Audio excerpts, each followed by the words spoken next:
Buenas tardes, mi nombre es Laura Daniela Gómez. Pertenezco a la Facultad de Tecnología en Radiología e Imágenes Diagnósticas de la Ciencia y el Deporte. Hoy vengo a hablarles de los diversos tipos de lesiones óseas. Las lesiones óseas se clasifican en varias categorías según su naturaleza y su gravedad. Empezando con las fracturas son cuatro. La primera es la fractura cerrada, el hueso se rompe pero no hay herida abierta en la piel. La segunda es la fractura abierta, el hueso se rompe y atraviesa la piel creando una herida abierta. La tercera es fractura por estrés, una fisura pequeña en el hueso causada por el uso excesivo o la tensión continua. Cuarto, la fractura desplazada, las partes del hueso roto están fuera de la alineación normal. Y aquí van otros tipos de lesiones. Segundo, como las contusiones óseas, también conocidas como moretones óseos, son lesiones en el hueso que ocurren por un impacto o un trauma causando un daño en el tejido sin una fractura completa. Tercero, lesiones por sobreuso. Estas son lesiones que resultan de actividades repetitivas como tendinitis que pueden afectar la superficie ósea. Cuarto, osteonecrosis. Muerte del tejido óseo debido a la falta de suministro sanguíneo que puede ocurrir por lesiones, enfermedades o tratamientos médicos. Quinto, lesiones en el cartílago. Aunque no son lesiones óseas directas, las lesiones en el cartílago como el desgarro en el menisco pueden afectar la función de las articulaciones y la salud ósea. Tumores óseos. Pueden ser benignos o malignos y puede causar debilidad en el hueso o dolor. Séptimo, infecciones óseas. Las infecciones óseas en el hueso pueden llevar a la destrucción del tejido óseo. Buenas tardes, mi nombre es Juan Diego, pertenezco al programa de tecnología en radiología e imágenes diagnósticas de la Fundación Universitaria del Área Andina y en este segmento del video abordaremos los temas referentes a luxaciones, subluxaciones, fisuras y también ampliaremos un poco el tema de las fracturas típicas de la edad pediátrica. Entonces, en primer lugar, hablaremos de la luxación. Entonces, la definición de luxación se define cuando los huesos de una articulación se separan completamente de su posición normal. Esto puede ser causado por varios factores como golpe fuerte, una caída o un movimiento brusco. Podemos decir además que las luxaciones son lesiones graves que afectan tanto a los huesos como a los ligamentos, tendones y otras estructuras de la articulación.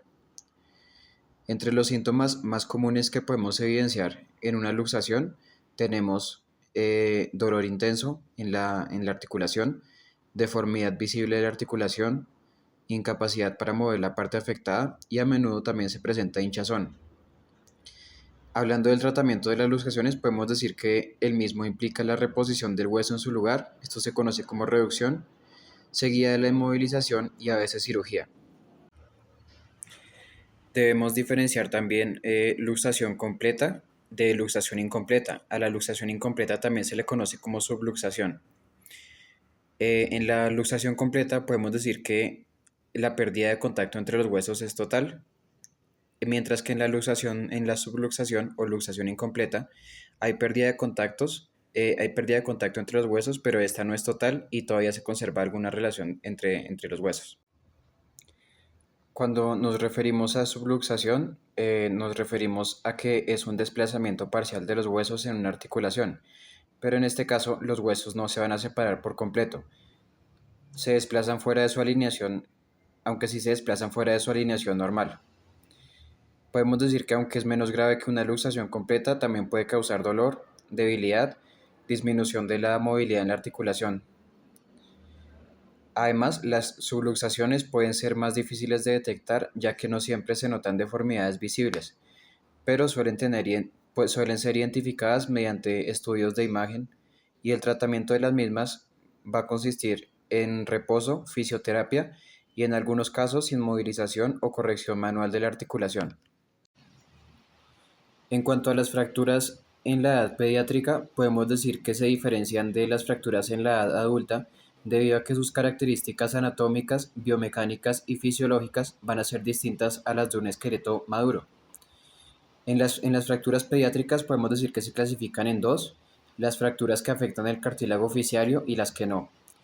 Podemos decir de las que afectan el cartílago fisiario que tenemos dos: las fracturas específicas de la infancia y las que no lo son.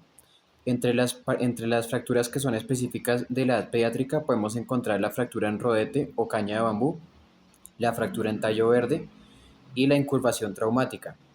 Mientras que las fracturas no específicas de esta edad pueden ser clasificadas por su localización, por ejemplo epifisiarias o metafisiarias, también según su trazo, transversas, espiroideas, oblicuas o conminutas, y por el mecanismo, ya que pueden ser espontáneas, patológicas, de estrés o de fatiga.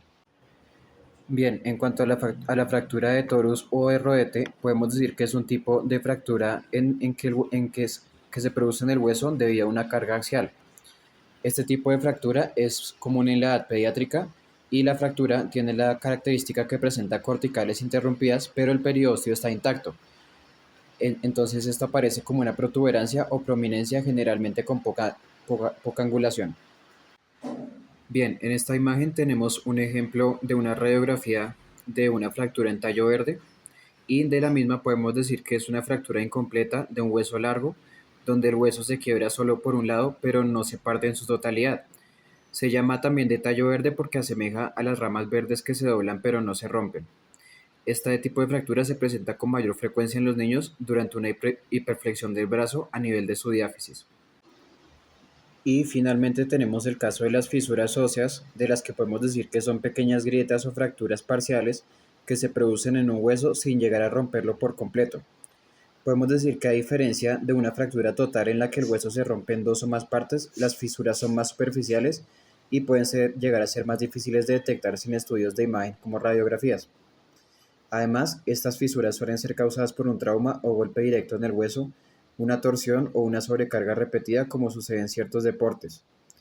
A pesar que no siempre causan una fractura completa, pueden provocar dolor, hinchazón, dificultad para mover el área afectada, y dependiendo de la gravedad, las fisuras pueden sanar por sí solas, con reposo, o en algunos casos pueden requerir tratamiento como inmovilización o cirugía.